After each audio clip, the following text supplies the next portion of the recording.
pays à plusieurs bouches, on a changé les noms, gardé les faits. Parce que faire l'amour pour vrai, ça irradie dans le corps, comme le soleil les longues journées d'été. Avant de mourir, mon oncle m'a fait parvenir une carte dans laquelle on peut lire « Je suis pas triste de mourir parce que j'ai vécu ma vie comme je l'ai souhaité, avec ma passion pour toutes les formes d'art, mais surtout mon amour pour ma femme et mes enfants. » Puis je pense à ça souvent pour pas oublier ce qui est vraiment important. Toutes les fois où on a aimé, ça me fait penser à une carte sur laquelle on poserait des points lumineux qui représentent toutes les fois où on a fait l'amour. Un jour, on va regarder notre vie, le regard attiré vers ces points lumineux en se disant « Là, on s'est unis. Là, on s'est aimé. Là, on s'est fait fourrer. Là, on a été bouleversés par une nuit d'amour. Là, c'était du sexe vraiment pas le fun. Là, c'était horrible. Là, c'était suave, sublime. Et toutes ces fois-là, sans exception, qu'est-ce qu'on était en vie? Survoler une vie comme une ville la nuit, le regard attiré vers ces points lumineux. Explorer un autre pays que le sien, irradié, le cul allumé, mouche à feu, libre.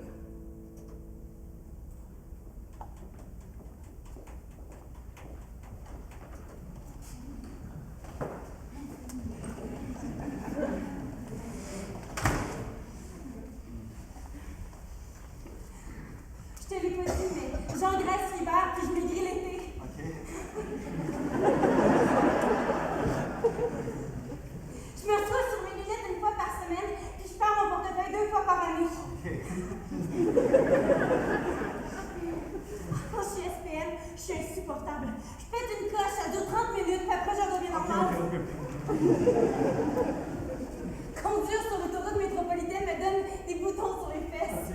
J'ai vraiment très peur en avion. Pas moi. Si on voyage ensemble, je vais te broyer la main. Quand je trouve une joke vraiment trop drôle, je me mets à sciller comme un cochon. Moi, je suis paresseux. OK. Je fais mes bottes pantalons écoutés. Quand je conduis mon char à permis, je fais du pot. Je regarde en vie. Moi, je sais série. Ah.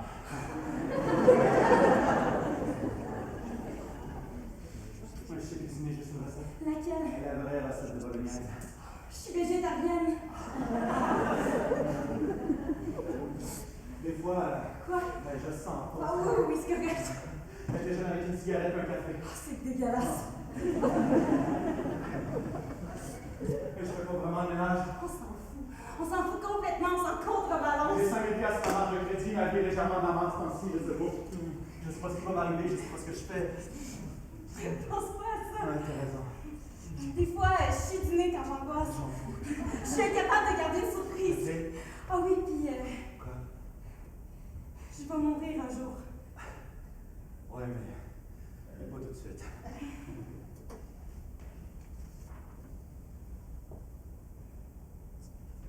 OK. C'est ma tante qui me l'a conté. Elle est morte, ça fait une couple d'années. Je pense souvent à cette histoire-là parce que c'est dans ma famille. Ça se trouve à être mes oncles, les frères de ma mère, étaient bébés quand c'est arrivé. Mathieu et Raymond. Les deux aînés d'une famille de 16. Bâtis, musclés, poilus, virils, beaux, fiers, loadés de testostérone, les yeux foncés, les cheveux noirs de jet, des grosses voix, des grosses mains, des grands ronds de sueur quand ils reviennent chaque jour de la tannerie familiale. Deux colosses. Les deux sont mariés, ils ont des enfants, mais les deux ont la même maîtresse. La pulpeuse Thérèse. Une chapelière qui a les bras grands ouverts. Dans la boutique qu'elle tient avec sa sœur, tu peux te faire habiller de la tête aux pieds, mais si tu colles un peu, tu achètes 2-3 bouteilles d'alcool frelaté, que tu es affectueux, de bonne humeur, ben tu peux te ramasser déshabillé de la tête aux pieds. La Thérèse est irrésistible, comme une jolie dodue des peintures de Renoir, avec une bouche cerise, des courbes d'enfer, a de la pomme puis de l'emprise sur les deux. Les deux la désirent comme des fous. Elle peut savoir comment faire fitter ça dans leur vie, à faire l'amour la nuit, le matin, l'après-midi. Ces trilans interdits, l'envie les pourchasse partout. Ils n'ont rien que le goût, en 2 chiffres et 2 menteries, de prendre leur dose de Thérèse. Un ouf qui blaste, un boss qui craint, un fixe de sexe. Tout le monde le sait. Leurs parents, leurs femmes, les voisines, le boucher, le boxeur, le parfum, tout le monde. Mais on n'en parle pas. Une fin de semaine, les 3 décident d'aller au club Saint-Vincent. Si ma tante est encore vivante, je lui demanderai pourquoi ils se sont ramassés là, mais je ne le sais pas. C'est dans le coin de Stoneham, Tewkesbury. Il y a un gros camp de chasse, puis le lac Saint-Vincent, immense, ahurissant. Je vais souvent l'été. C'est chacun son tour dans la petite chambre fermée, puis le gars qui attend, il se fait un intermède arrosé de brandy. Dans une petite pause, Thérèse se rafraîchit, rejoint les 2 frères. Elle les trouve face à face comme 2 taureaux. Les 2 commencent à se pousser et à se pomper.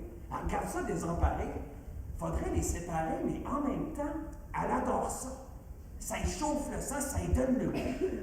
Fait qu'au lieu de les arrêter, commence à se déboutonner, laisse tomber ce qui reste de lingerie. Les 2 gars s'arrêtent pour la regarder, baver, saliver. Wouhou! Et c'est reparti pour un 2e round. Chacun son tour dans la petite chambre. Mais là, Thérèse est en feu. Thérèse est brûlante. Toutes les geishas peuvent aller se rhabiller, toutes les tantras peuvent bien résonner. Eros prend possession du camp Saint-Vincent. C'est du sexe épatant, tango tout nu. Le chac shake tellement qu'il fait une vague d'onde sur le lac. Leurs esprits, leurs corps sont échauffés. Pour se rafraîchir les idées, décident d'aller faire un tour de chaloupe. Pas un pique-nique bucolique, du fort, la bière, puis des cigarettes.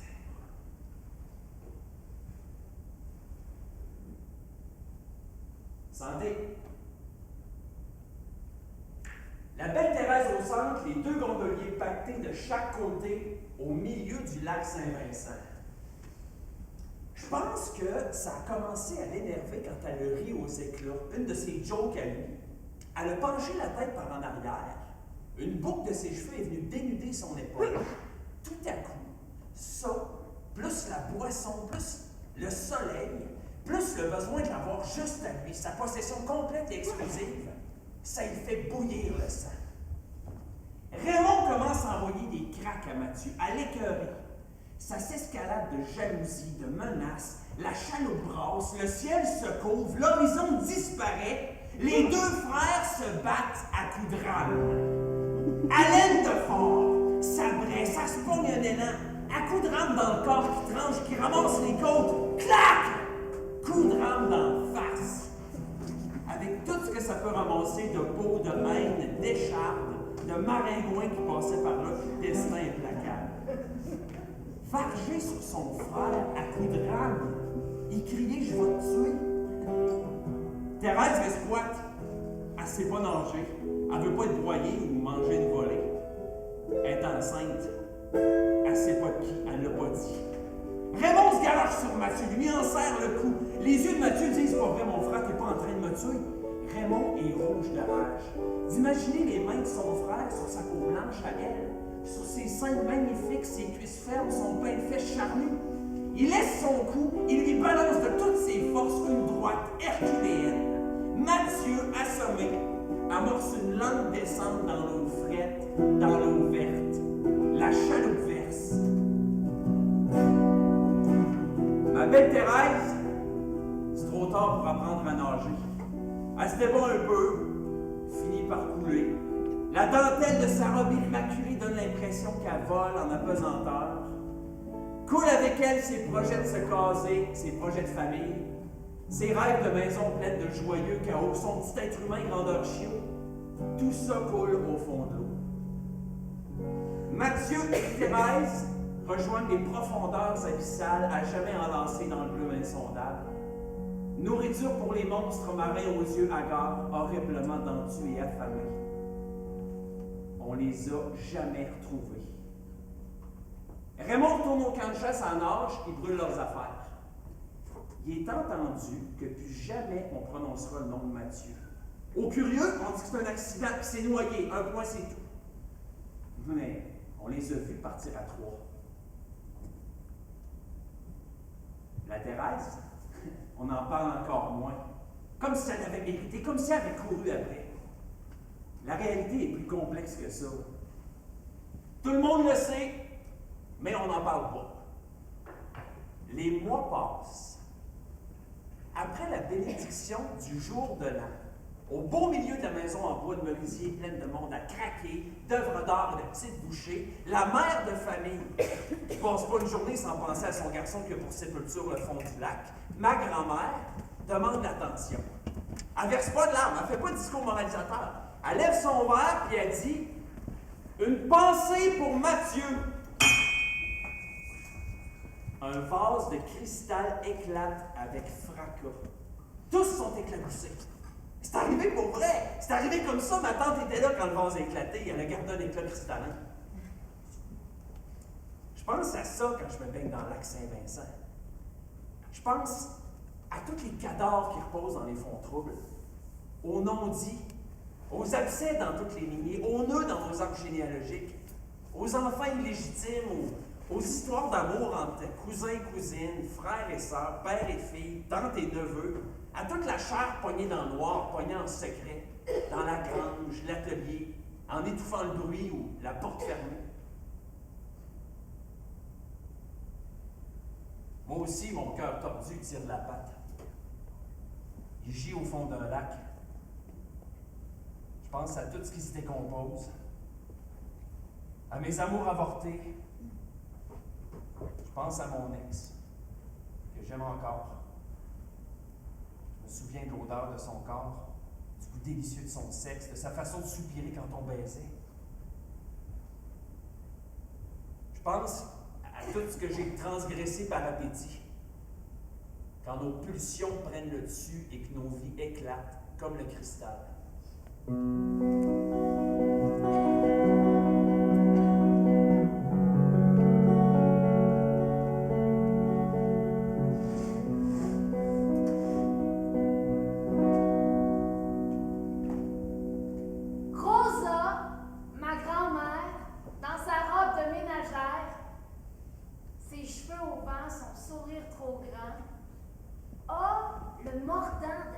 Julien et l'œil brillant comme personne.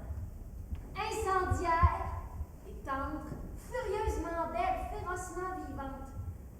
À 12 ans, son père l'a déflorée depuis longtemps. Et chaque nuit, au creux de son petit lit d'enfant, à l'accueil, le serpent fumant, son père respire fort sur elle. Elle expérimente ce qu'elle a baptisé la pire affaire au monde.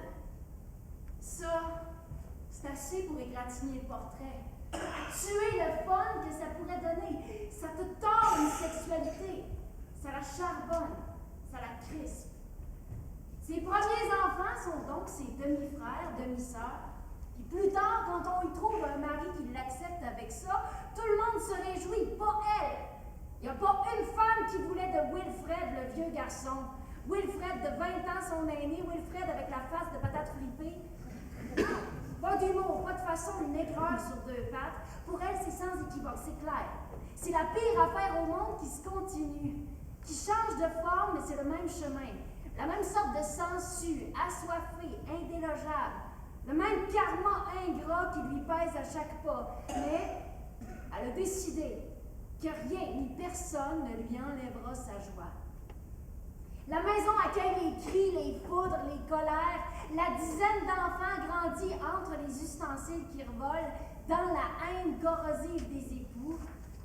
Mais, les matins d'été, quand tout le monde dort encore, Rosa disparaît dans son jardin luxuriant, derrière les plants de courges, de topinambour, les tournesols géants, les feuilles de tabac, le cul en l'air, les mains dans terre, la jupe au vent, coccinelle au cou et l'aube partout.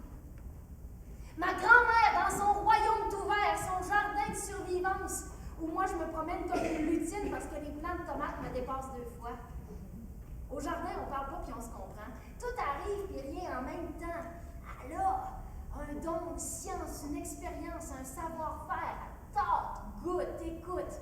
Je la revois encore. Les ongles terreux, les mains pleines de framboises, un brin de menthe pogné entre les dents.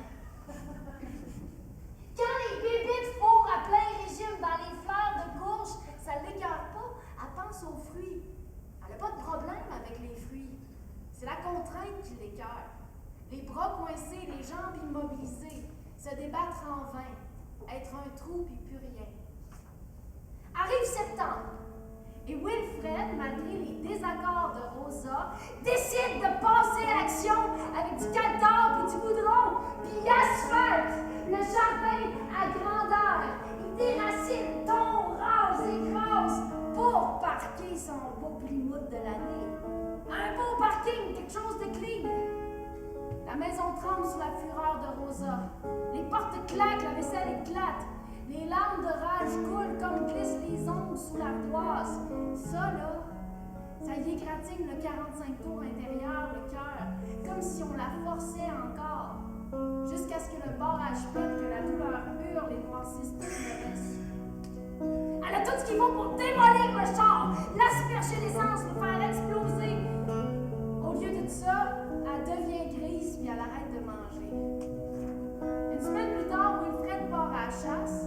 Puis, elle, ça y vient comme arrivent les tempêtes, elle s'enflamme, elle pogne le potin de téléphone, elle appelle deux gars qui ont de la machinerie lourde pour qu'ils viennent casser l'asphalte. Elle voit les deux pépines arriver au bout du rang. Elle les accueille, les bras ouverts, des larmes aux yeux, comme on accueille les tanks dans Paris à la Libération. Elle s'en fout de ce que ça coûte. Enlevez tout! Faut pas qu'il en reste une miette! Les gars font leur job. Concert d'oiseaux de fin du jour. Rosa réétend de la terre à jardin à grandeur. Elle ressème, elle replante tout. Question de dignité, de survie, de respect. Comme le manifestant de la place Tiananmen. La seule option possible pour continuer à se regarder dans le miroir. Même le cou bleu. Même la gueule scrap par les volets que la vie donne puis redonne. Quand Wilfred revient de la chasse puis qu'il constate ça, il y a quelque chose qui se grille instantanément dans la chimie de son cerveau, il n'en revient pas. Il se dit, cette bonne femme-là, j'aurais beau la forcer dans le lit, tant qu'elle va être en vie, elle va rester sauvage, insoumise. À partir de ce moment-là, il hésitait, il abdique, vaincu. Puis, à la fin de l'été suivant, il meurt.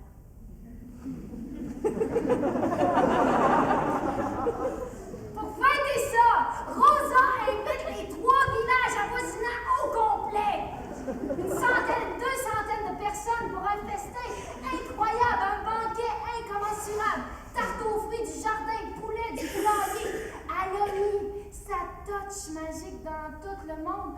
Vire de saut quand ils prennent une bouchée. Traitez-moi de folle si vous voulez, mais moi je dis que c'est à travers sa bouffe la première fois qu'elle a fait l'amour en groupe, genre.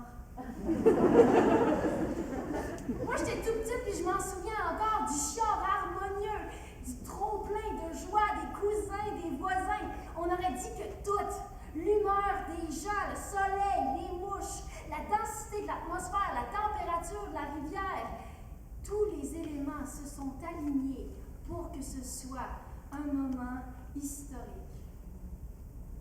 Je suis une descendante de la pire affaire au monde. Mon balcon, sa 2e avenue, déborde de plantes de tomates bioniques. J'ai décidé que rien, ni personne, ne m'enlèvera ma joie.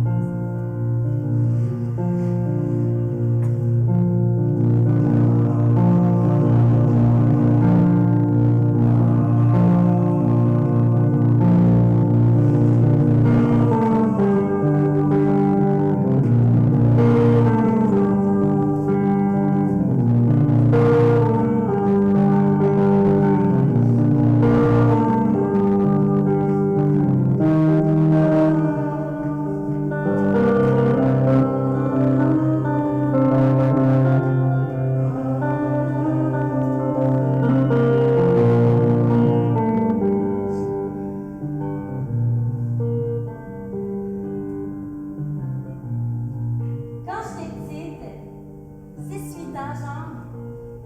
Quand le soleil plombait sur mon lit, je me mettais flambant nue puis je me faisais dorer.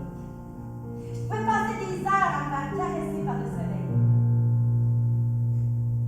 Après ça, j'ai découvert le merveilleux monde de la masturbation. Je pense que je le faisais vraiment souvent. Et c'était comme un petit luxe, un petit plus, un frisson que j'adorais. Mais après une séance dans le salon, mes parents m'ont gentiment expliqué que ça se faisait en privé.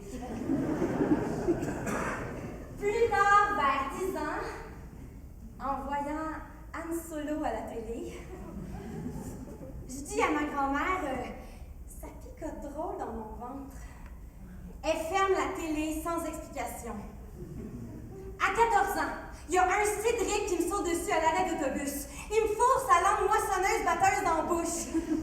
J'y ai pété une palette avant de partir en courant, en me disant « Faites que l'amour, ce soit pas ça. » Maintenant, j'ai presque 18 ans et je vis d'amour et de fornication. Je découvre à quel point j'aime le sexe, j'aime l'amour. C'est la Saint-Jean. On monte à Québec faire le party. Je me sens comme Diane Dufresne, avec des fleurs de lys peinturées ses seins qui pointent vers le ciel, mais habillée, tu sais, exaltée. Aujourd'hui, c'est la fête de mon pays. J'aime tout, même les colons qui boivent de la bode. Louis, c'est mon premier. Avec tout ce que ça comporte de nuit blanche passée dans le sous-sol à Frencher, à pas faire l'amour, mais à faire presque tout sauf ça. À être mouillée puis excitée sans bon sens. J'ai presque 18 ans puis j'étais en feu. Ta langue plus ma langue égale la nouvelle langue qu'on parle. Nos corps parlent ensemble. Une sculpture qui s'invente à mesure. Une symphonie avec des envolées, des staccatos, des fortés, des diminuendos, structurés et déstructurés, des accords simples et complexes, les variations Goldberg version Q. Non, ça se compare à rien. Te sentir devenir dur me fait capoter.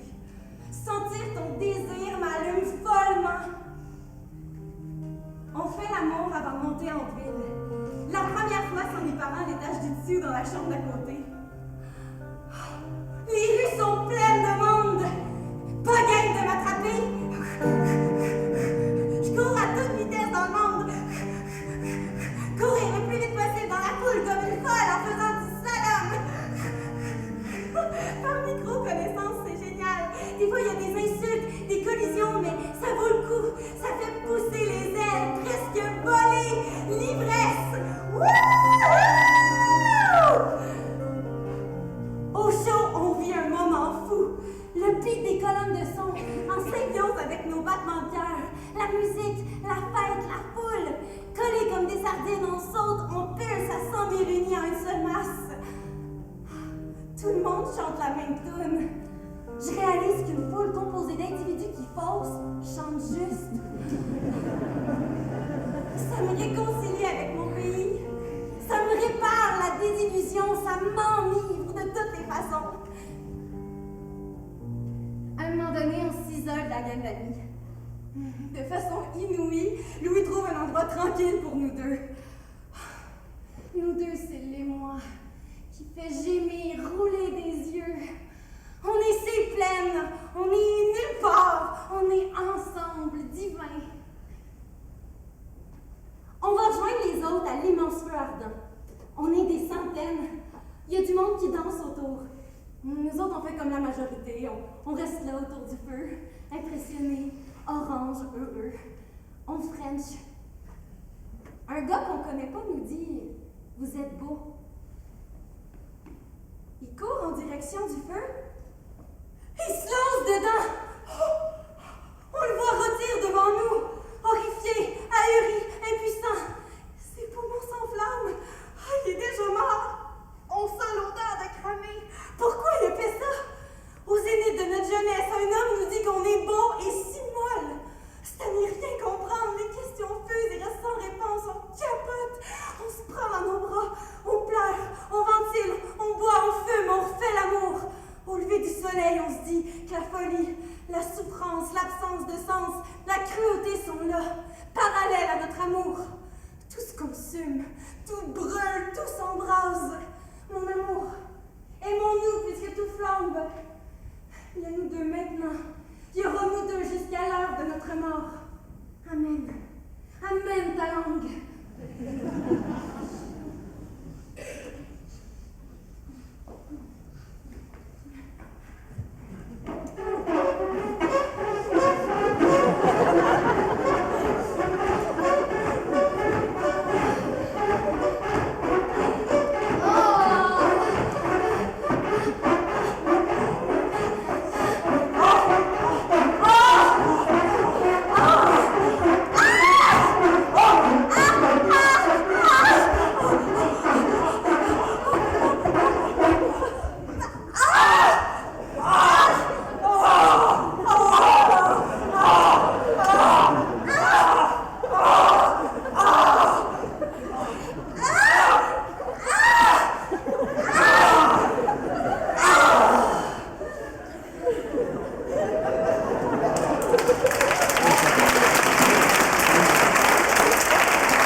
C'est la nuit.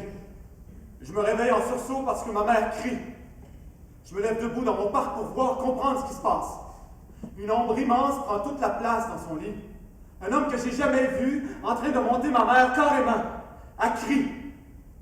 Ma mère est en danger, je capote, je crie moi aussi, j'ai peur. Comme s'il n'y avait plus de plancher, plus de sécurité. Je hurle à déchirer des tympans. Ma mère tout nue s'approche. Pas pour me consoler, ni me prendre dans ses bras. Elle est fâchée noire. La face rouge, elle me crie après pour que j'arrête de brailler. C'est pire. Pour qu'elle crie comme ça et qu'elle me réconforte pas, il doit sûrement se passer quelque chose de grave. Elle retourne dans les bras de l'ombre immense, dans les bras du danger, dans les jambes du péril qui la fait couiner si intensément. Je veux la sauver, mais je suis poigné dans mon corps de bébé. Je peux juste hurler au meurtre. Je hurle mon incompréhension, ma peur. Je suis le plus bruyant des systèmes d'alarme. Qu'est-ce qui se passe? Je hurle ma vie. Elle essaie d'enterrer mes cris avec les siens.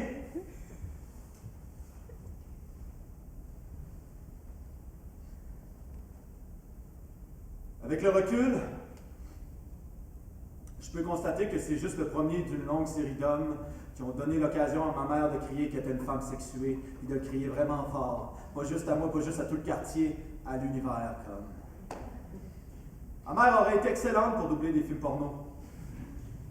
J'y en veux pas vraiment, c'était juste un gros morceau à assimiler pour un enfant. C'est mon premier souvenir de cul. Quand je fais l'amour à une fille, je trippe pas quand elle crie comme une perdue. J'ai comme une petite intolérance au cri too much à cause de ça. Je pense à certaines de mes partenaires qui jouissaient toujours sa même note, ou d'autres qui faisaient jamais le même son, ou une qui sentait absolument le besoin de me dire qu'elle allait jouir avec une voix de grenouille.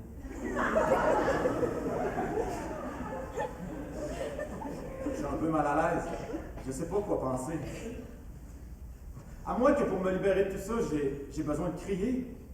En regardant le hockey, en jouant au baby-foot, au paintball, puis en faisant l'amour, si ça me vient. Genre que je m'en foute comme. Soit ça, soit une retraite dans un monastère ou une visite chez mon psy. Soit tout simplement de baiser là-dessus. Baiser sur ça.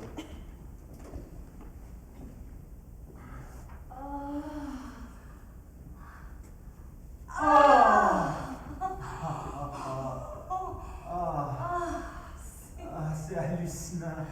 Je pensais pas que ce serait ça. Je pensais qu'on allait triper, mais je pensais pas que l'amour serait aussi extraordinaire. Ouais. Toi, Quoi, là? qu'est-ce que tu penses? Hey, c'est super. Qu'est-ce que tu veux? Ben, je veux tout. Aimerais-tu qu'on parte sur le bord de la mer? Je peux pas prendre de vacances. Mais qu'est-ce qui va nous arriver? Ben, pis tout. Je veux dire, on va continuer de faire l'amour beaucoup, après moins, après on le fera plus. À ce perte de vue, même si on a été les personnes les plus importantes l'une pour l'autre, on va se rendre au point où je sais pas t'es où, je sais pas ce que tu fais, je ne sais même pas si tu vas bien. Je vois pas les choses comme ça. C'est normal que tu vois pas les choses comme ça, mais c'est quand même ça qui va arriver. Non. Je t'aime.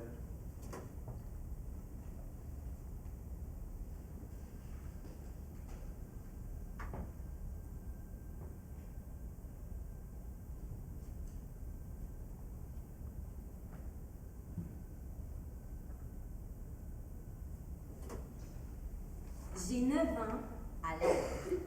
Ma grand-mère polonaise, Marguerite, 70 ans, me garde pour l'été. Elle prend un shooter de banana liquor avant de s'endormir le soir, dans sa chambre toute rose du tapis à l'édredon. Elle est tellement charmante, toujours bien mise, la grande classe. Elle me broie la main quand on traverse la rue. C'est sa manière à elle de me dire qu'elle tient à moi et qu'il est hors de question que je meure. Parfois, on monte au 2e étage. Viens! On laisse mon grand-père Frédéric, qui s'embarque dans sa chambre et fume des cigarettes toute la journée sans ouvrir de fenêtre. Frédéric qui cache sa fortune dans les murs de sa chambre barrée à clé et qui traite ma grand-mère comme une bonne à tout faire. On monte. Elle ferme la porte de sa chambre. Pour me montrer comment être coquine, sensuelle, désirable, elle explose de joie, met un disque et me fait un striptease.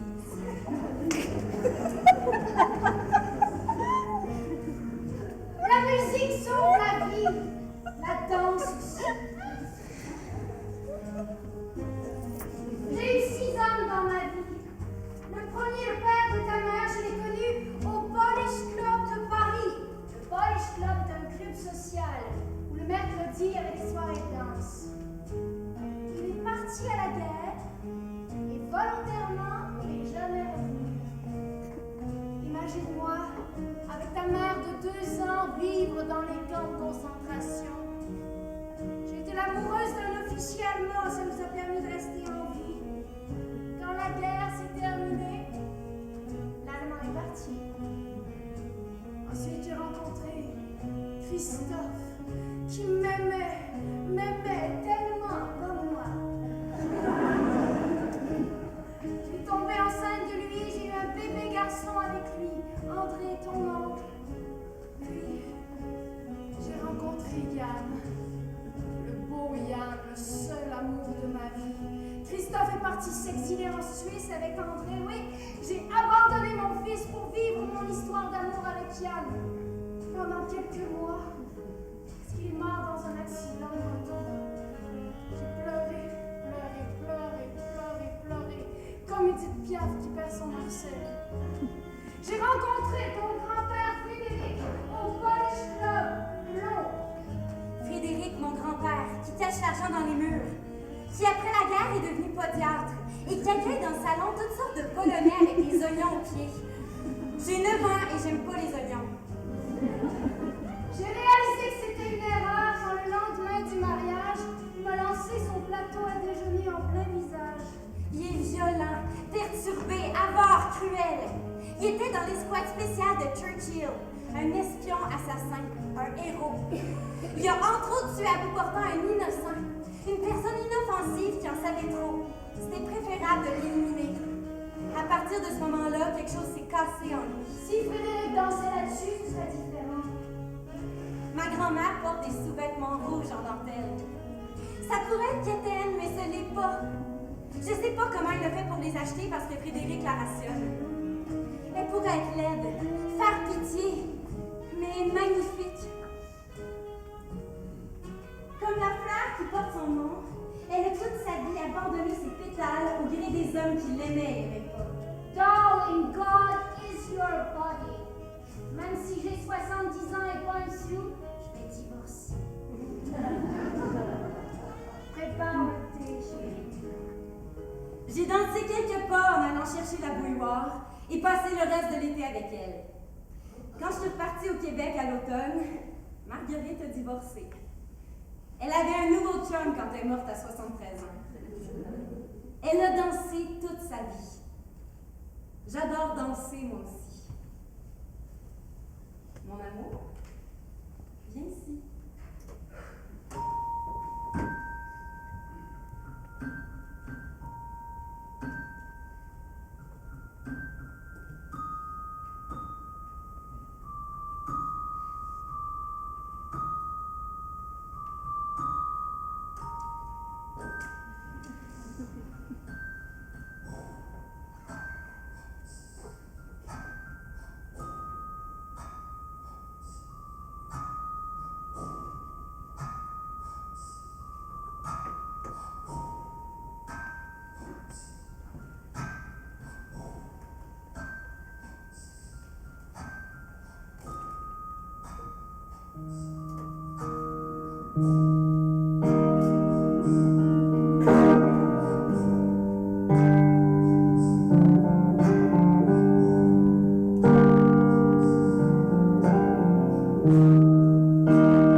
Ça a été un drôle d'hiver.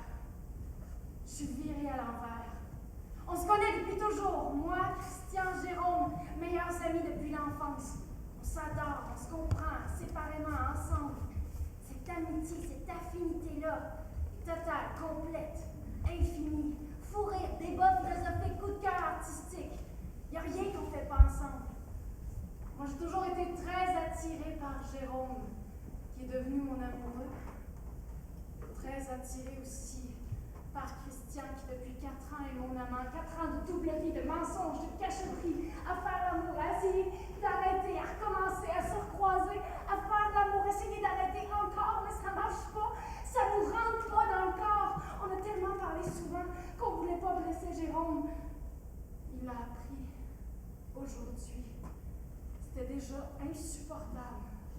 Là, le monde se fractionne. On a 3 heures d'auto à faire, moi et Christian, à Montréal, Québec par la 40. Il roule à 120, mon cœur à 1000.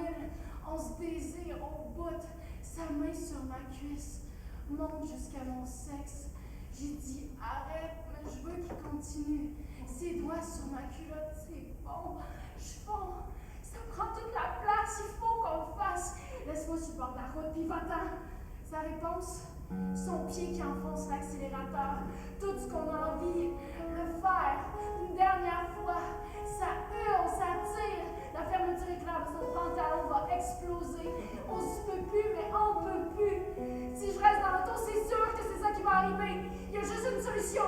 Je m'en fous de mourir, il faut que je sorte pas une seconde de plus. C'est fou, mais c'est ce que je dois faire. C'est tout ce que je dois faire. Je me détache. J'ouvre la portière de l'auto qui roule trop vite. Kamikaze. Je me lance en dehors pour mourir et rester en vie. Je me souviens du soleil de fin d'hiver qui magnifie les flocons de neige, de l'asphalte glacée, de mon corps projectile qui déboule n'importe comment dans la neige, de ma tête qui crie mon amour, de ne pas savoir ce qui va m'arriver, de mon sexe encore gonflé de désir. Une auto se range pour me secourir, lui aussi range sa voiture. Moi, je cours en direction du fleuve à perdre haleine. Je crie dans l'hiver qui veut tellement se changer en printemps. Je cours, je veux m'éjecter de ma vie. Je cours vers la ligne d'horizon pour qu'elle m'avale et que le mal que j'ai fait disparaisse avec moi. J'aurais pu mourir d'une façon ou d'une autre. J'aurais pu mourir.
d'habitude, la régie reste concentrée à la régie sur ses pitons et le show. D'habitude, la régie parle pas dans le micro. Mais comme les éboueurs et les bibliothécaires, les régisseurs aussi font l'amour.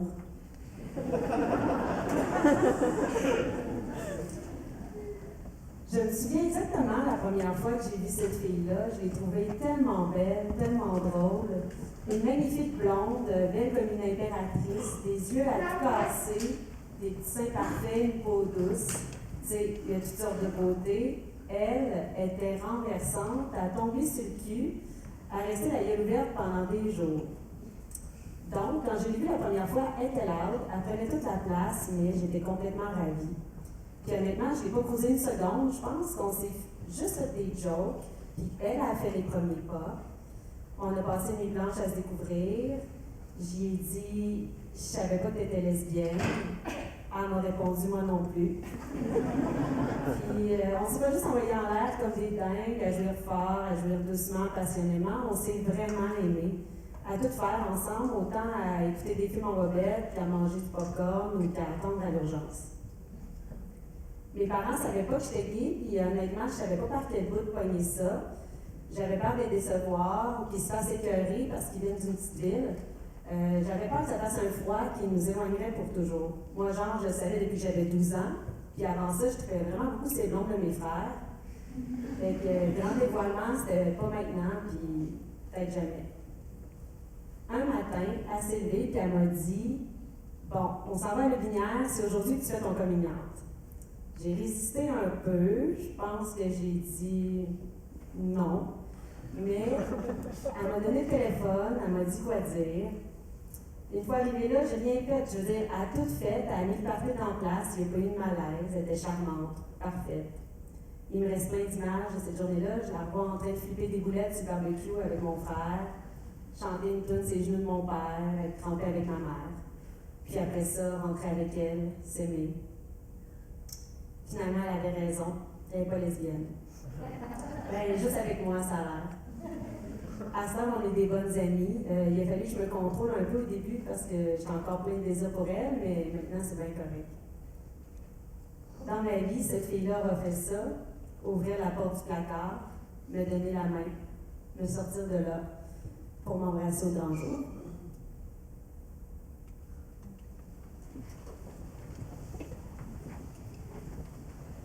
Tu sais, mon voyage en Amérique du Sud, à un moment donné, on a visité une mine.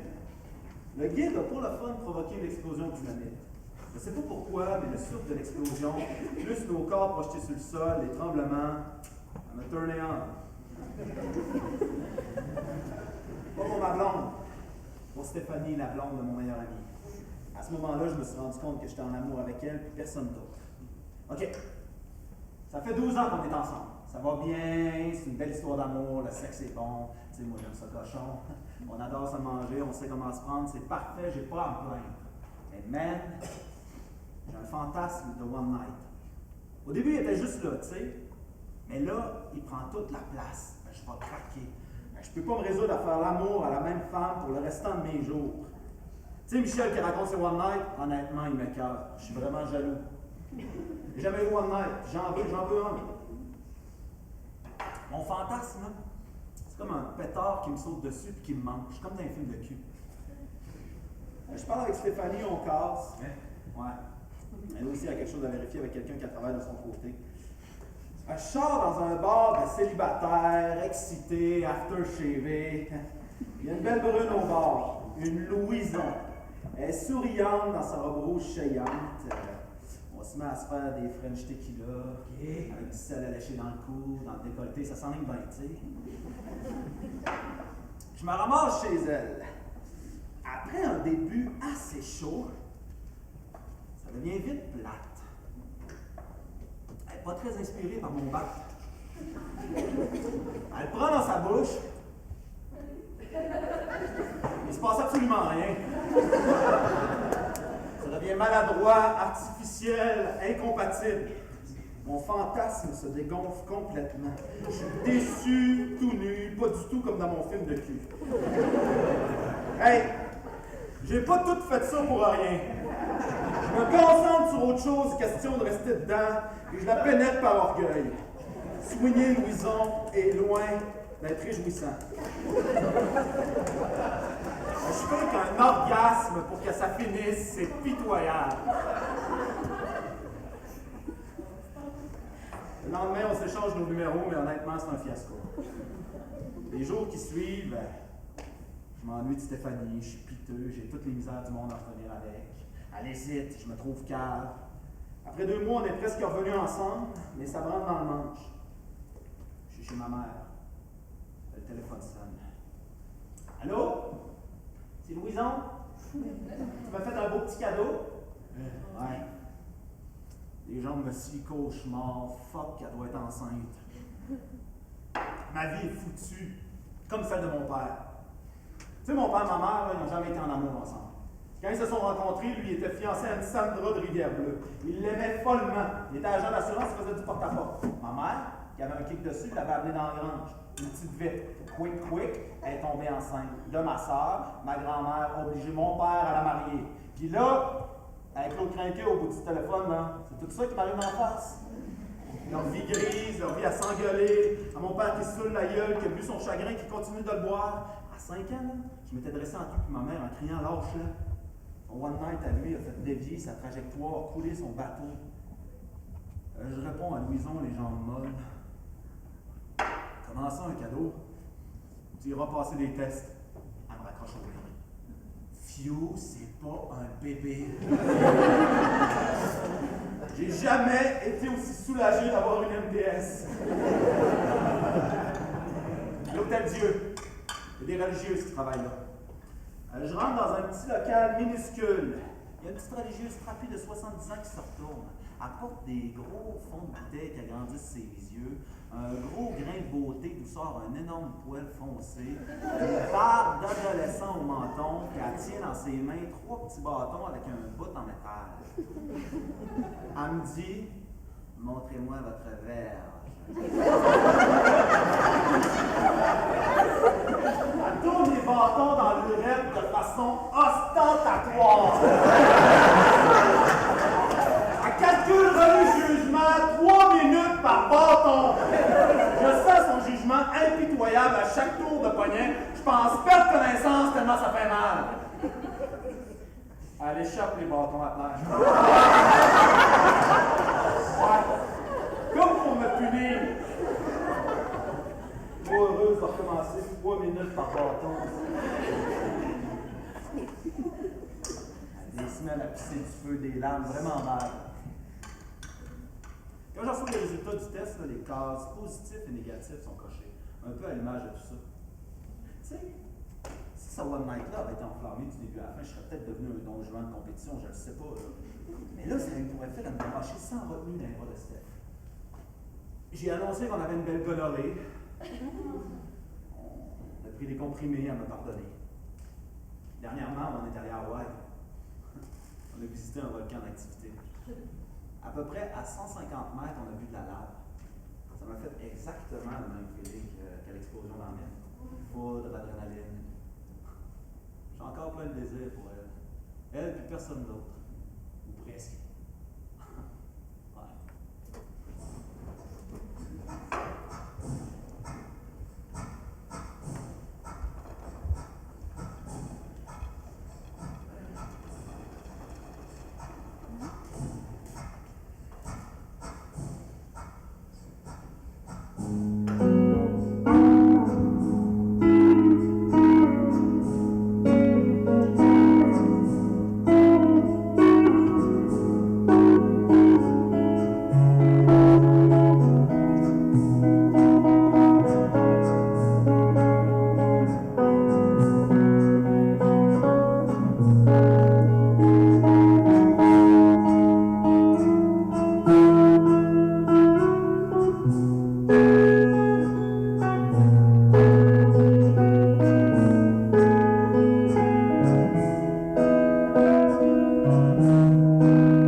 Je dépose à l'hôtel des amours mortes une poupée vaudou de moi-même.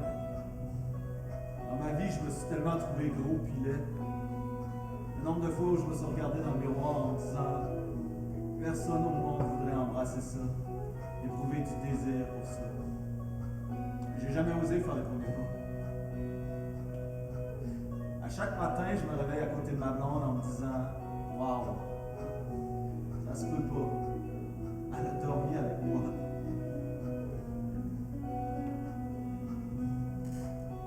On n'avait pas 20 ans. Voyage en Europe. Moi puis ma blonde, on visitait le camp d'Auschwitz. La visite m'avait donné mal au cœur.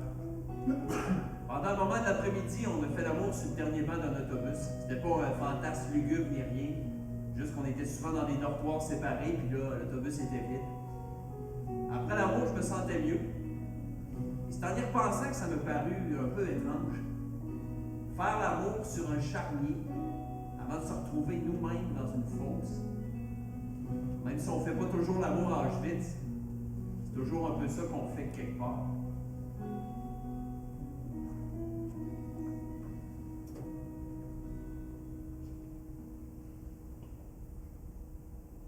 Je dépose à l'hôtel des amours mortes tout le mal que tu m'as fait. Je le dépose pour m'en départir, parce que j'en reviens pas, puis que je veux en revenir, pas en mourir.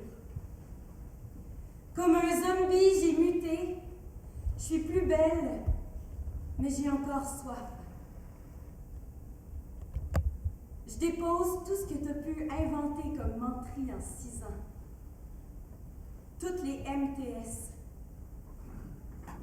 La fois où tu as laissé le petit sans surveillance pour appeler ton amante. Le petit criait « Papa, papa !» Une auto a passé à un bras de le frapper. Les moqueries et médisances que tu as eues à mon sujet avec elle. La fois où tu t'es expliqué en disant que c'était de ma faute, parce que j'étais trop bonne. Les fois où tu m'as assuré au téléphone, je rentre dans 5 minutes. Où je me cache avec le petit, des fusils à l'eau remplis, nos foulards de cow-boy d'en face. Et on t'attend pendant 3 quarts d'heure sans que t'arrives. L'hostie de party d'Halloween. Où était déguisé en vampire sexy, puis moi en exhibitionniste. Je m'étais mis des bas de nylon. Un en haut avec un trou pour la tête, puis un en bas avec un toutou cousu là. Quand j'ouvrais le manteau, on pouvait voir le toutou, mais on pouvait aussi voir mon gros ventre de fille qui accouchait. Quand j'y repense, je suis tellement humiliée. Cette hostie de party-là où la moitié du monde savait que vous couchiez ensemble. Les larmes incontrôlées, incontrôlables qui sont sorties de moi quand j'ai découvert le forfait. Toutes les fois où ma mère gardait le petit pendant que tu t'envoyais en l'air avec. L'avortement. Le bébé que tu as eu avec une autre fille. Mon incapacité à sauver la famille. La fois où je t'ai tout pardonné, j'ai dit « Ok, couche avec qui tu veux, mais plus de menterie. » T'as dit « Ok. » Puis t'as continué avec plusieurs filles en même temps, en mentant encore. Les comptes d'hydro que j'ai payés. Les soupers où je faisais à manger à ton amante sans savoir. Toutes les fois où on a fait l'amour, après ou avant que tu le fasses avec les autres. Je dépose mon envie de tuer les autres, ma réputation de cocu, mon innocence, la confiance que je te donnais, mon aveuglement, toutes mes envies de te dégueuler jusqu'à ma mort. Et mon amour pour toi, parce que je t'ai aimé. Je suis pas vraiment écœurée parce que tu m'as trompée. J'aurais juste aimé seule savoir. Parce que la vie est courte. Parce que j'ai besoin de vérité. Parce que je suis une amoureuse. Je me sens comme une bouse.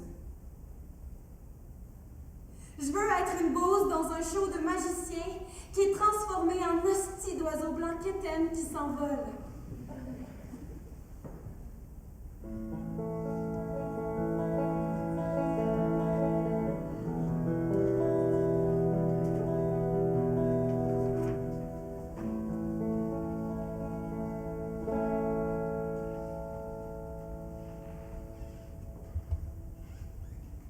Du plus loin que je me souvienne, j'adore le sexe. Dans ma chair, pour moi, c'est la plus belle affaire du monde. Quand j'avais 14 ans, je gardais des enfants. Puis quand ils étaient couchés, je pouvais regarder des postes que j'avais pas chez nous. Puis j'ai découvert les films d'Emmanuel. Ça m'a vraiment influencé, je veux dire, je me suis dit que c'est ça que je voulais. Vivre toutes sortes d'expériences sexuelles, explorer la sexualité dans plein de contextes trippants. Moi, j'ai toujours eu des blondes. Là, j'ai 25 ans, je me bâtis une vie suave, sexy, succulente, je me garoche dans tout ce qui est exaltant, karaté, judo, ski alpin, breakdance, skateboard, natation, je tripe sur l'eau, impro, théâtre, basket, name it. J'ai un grand corps qui french la vie au grand complet. Là, j'ai eu un kick hallucinant sur un pétard de la mort. La dernière fois qu'on s'est vu, on a fait l'amour dans le bain, tout habillé. Elle a joué juste en se faisant lécher des seins, puis après, on a eu une nuit. Wow! Je me suis réveillé à me laisser des mots partout que je garde. Je m'en vais le cœur plein, les yeux brillants. Sur le traversier de Tadoussac, je vois 3 baleines. Ma vie, c'est l'extase. J'arrive dans mon party de famille, des flots partout, un soleil radieux. Toute la journée, j'ai soif de me baigner dans la rivière Ashwap-Mouchouane, que je connais bien à Saint-Félicien. OK, j'y vais. Je plonge en sautant le plus haut possible dans les airs, sans vérifier le niveau de l'eau. 6e et 7e cervicale fracturée. Je sens plus rien, nulle part, je suis capable de bouger, rien. Quand je me réveille à l'hôpital, le médecin m'annonce que je suis quadraplégique. Sexy alcoolique. 4 mois plus tard, au centre de réadaptation François Charon, où je me défonce à fond. Parce que je suis pas en crise contre ce qui m'arrive, mais je suis crissement assoiffé de savoir où ça va me mener. Il y a Gilles qui m'apprend à attacher mon bouton de jeans. Une victoire pour moi comme atteindre le sommet du Kilimandjaro. Gilles est quadraplégique comme moi, fait que je lui demande bandes-tu encore? Tu te pognes-tu des filles? Tu te fais-tu sucer? As-tu des blondes? As-tu du cul? Puis quel cul? Rien. Il me dit que c'est même plus à quoi ça ressemble une érection ou un orgasme, qu'il a fini par oublier ça. Oublier ça! Fuck! Hey, est-ce que mes piles sont finies pour toujours? Ok, Gilles, c'est correct si tu vis bien avec ça, mais moi, non. Please, faites que moi, non. Chris, je marche pas tout seul, je suis pas capable de me nourrir, il n'y a pas de fille qui va vouloir de ça. Ma nouvelle blonde que j'ai rencontrée une semaine avant mon accident, elle me laisse après 3 mois. C'est bien correct. Pas longtemps après, j'ai une date avec une fille magnifique. Mon corps est encore tout fucked up, je suis en fauteuil roulant, je mange pas tout seul. Des fois, je pisse dans mes culottes, je veux dire, en pleine date. Sexy encore. Mais c'est pas grave, c'est pas grave. Mais le jour où je retrouve la sensibilité au pénis, je me dis, Dieu existe. Hey, c'est peut-être le 8e de ce que je sentais auparavant, mais wouhou! Hey, je donne toute mon attention. On l'encourage comme un enfant qui fait des dessins dégueulasses à qui tu dis, t'es super bon! On le stimule le Saint Graal. J'ai rencontré une dizaine de filles, belles extra, pour arriver à la mienne comme on arrive à la mer. Ma déesse, mon oasis, mon pays, ma merveilleuse. Je ne sais pas comment dire à quel point on est liés, unis, ça fait tellement de bien. Quand j'en parle, ça me fait mal tellement je l'aime. C'est ça. Juste ça. Tout ça. OK, j'ai pas souvent d'éjaculation, c'est une histoire de spasme. Quand j'éjacule, je le sais, de mes orteils qui se crispent, à ma cage thoracique qui se referme violemment. Ça me fait mal jusqu'à me monter dans le cerveau. Ça fait qu'avec ma douce, on évite ça. On se rend juste on the edge. Mais c'est quand même arrivé une fois où je suis venu en aide. Une fois où c'était particulièrement beau et intense. La fois où on a fait notre fille. Les paraplégiques qui font des flots, il n'y en a pas des milliers. Quand je pense à ça, puis à tout, je me dis que je suis un Christ de chanceux.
J'ai souvent compris que mes colocs se ramenaient des filles en remarquant dans l'entrée une nouvelle paire de souliers.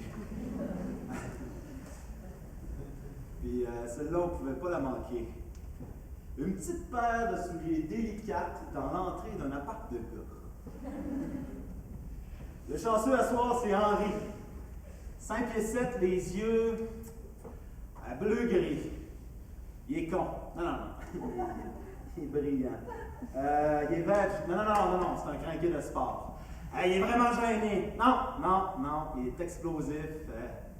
Il est sweet, mais des fois il pogne les nerfs. Je sais pas, là, il est loyal, il choque jamais. Il parle pas beaucoup, mais des fois il fait des sketchs d'une heure. On joue au hockey dans la même équipe. Lui à l'attaque, moi à la défense. À un moment donné, je sais pas pourquoi il se pogne avec l'arbitre. J'essaie de les séparer, il se met à m'engueuler, on se varge dessus, on se fesse. Au beau milieu de la bagarre, il me donne un bec. Pas niaiser. C'est Henri, là, il est parfait. Ben normal, là. Je l'ai jamais vu avec une fille. Je le connais depuis la maternelle, là on a 24. Il n'a jamais eu blond.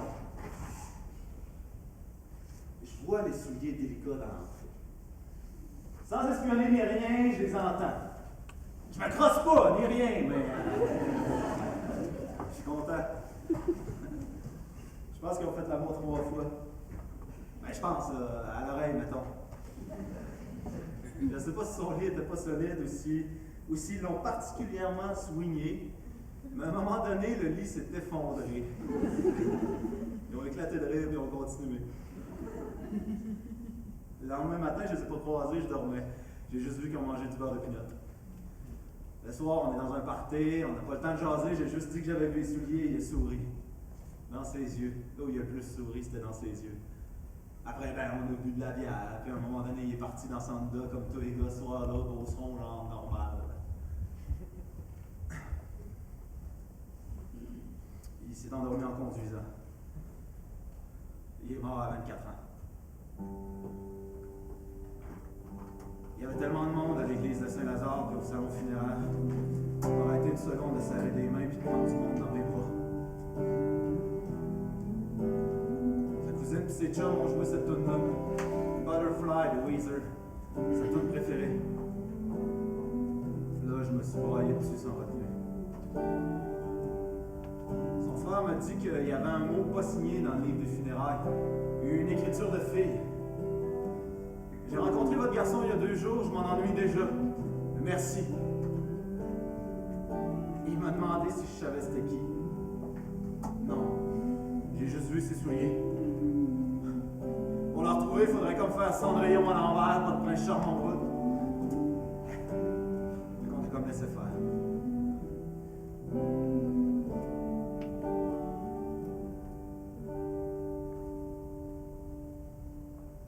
Là, mes souvenirs de lui commencent à s'étirer. Je vois ses yeux, ils me reviennent tout le temps.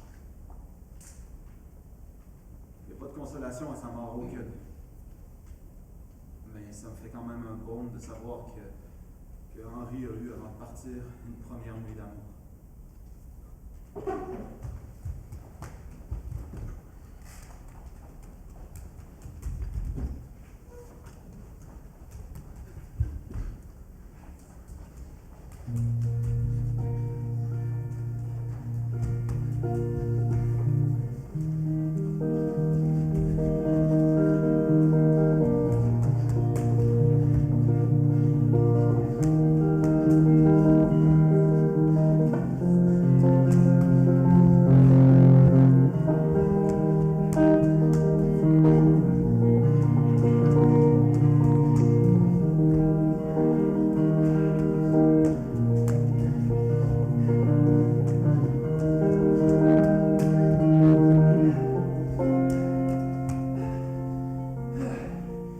En 1984, j'ai 14 ans.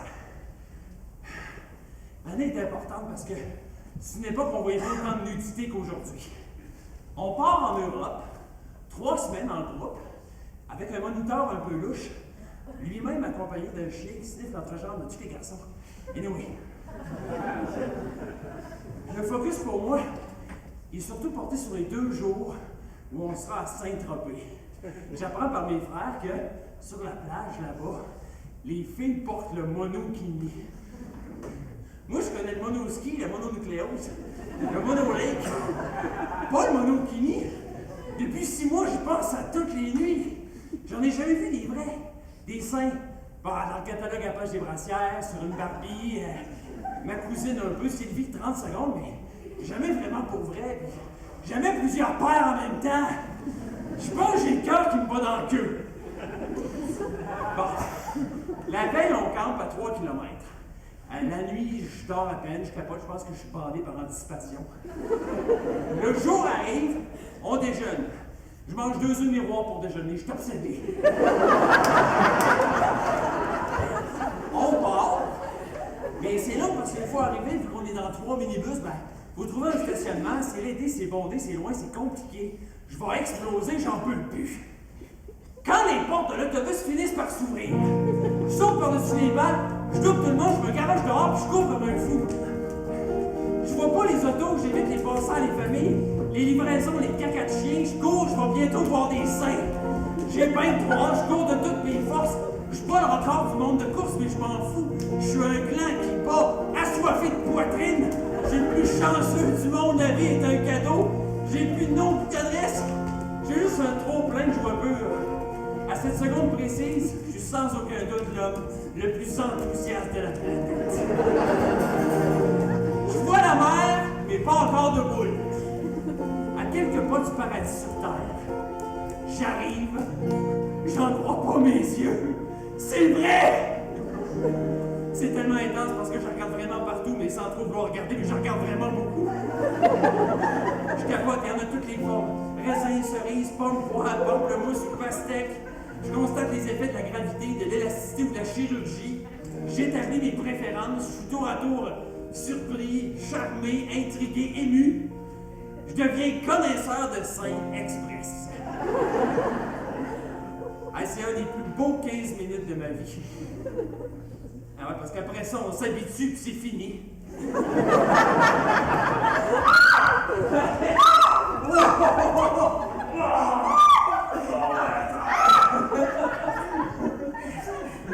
Oui, tu t'en viens là ici, ouais. Comment? La mort!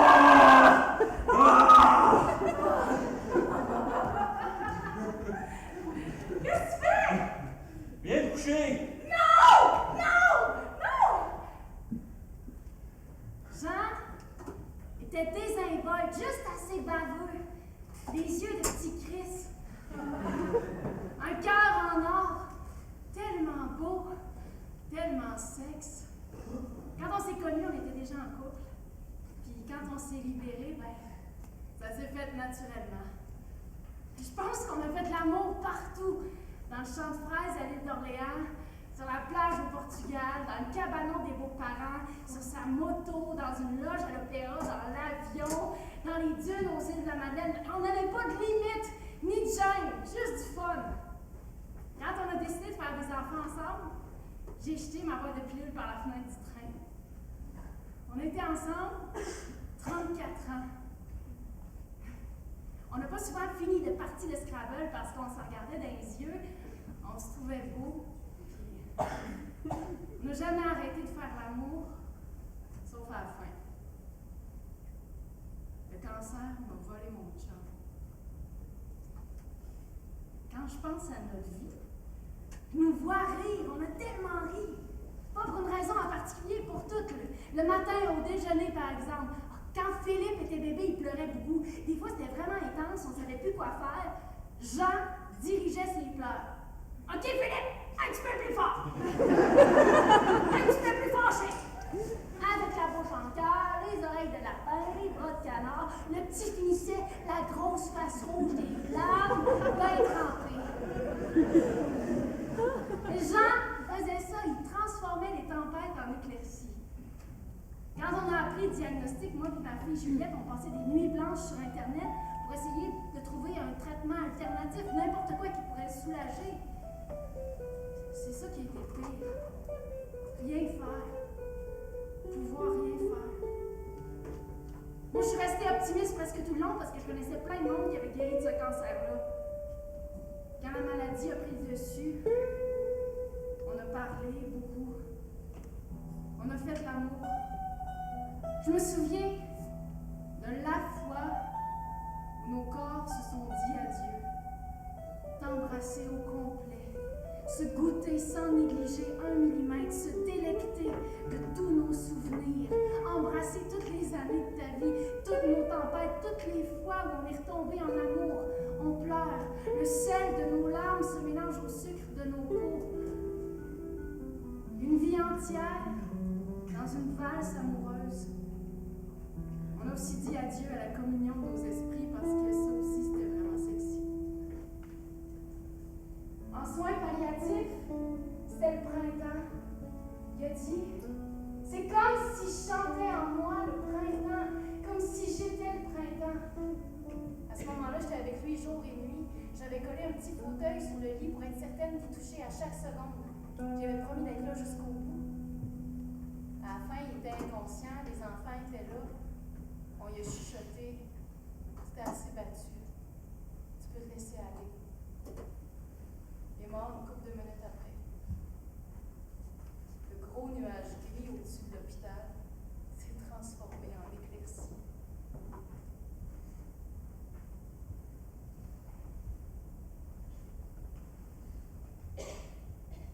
Adieu, mon amour. Ça fait 4 ans, puis j'ai l'impression qu'il pourrait juste entrer par la porte de la cuisine puis venir m'embrasser. J'aurai plus jamais de chum. Je fais plus jamais l'amour. Je fais l'amour autrement, en donnant de l'amour à tout le monde que je rencontre.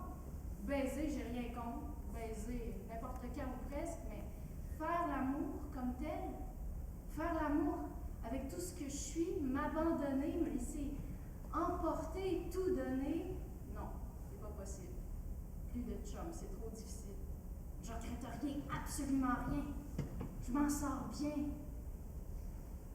Mais je sais que je survivrai pas à ça une deuxième fois.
Aujourd'hui, on grimpe le cap de Baie-Éternité avec nos casques, nos cordes, nos packs-sacs, des sandwichs, puis l'intention de se fiancer.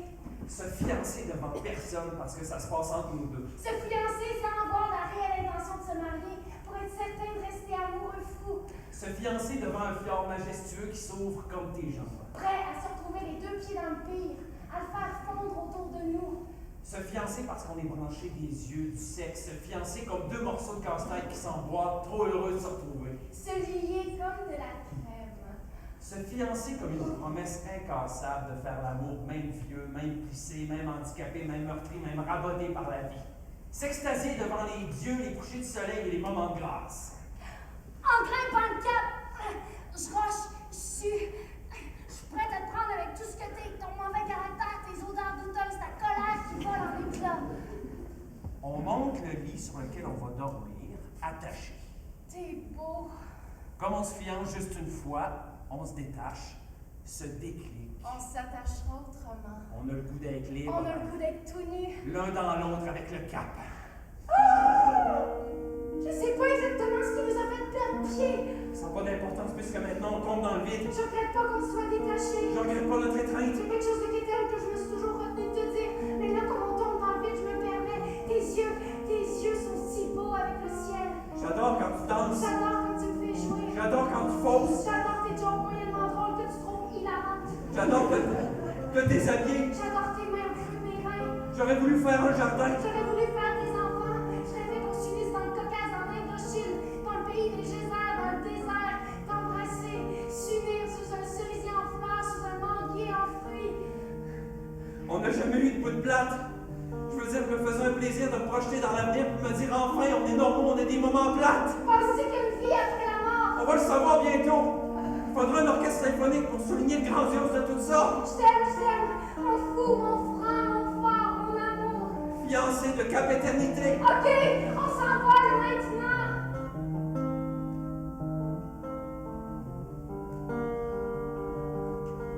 Nos carcasses se fracassent sur le roc. Les gens qui vont trouver nos corps nus auront de la pudeur, du chagrin, puis le goût de l'amour.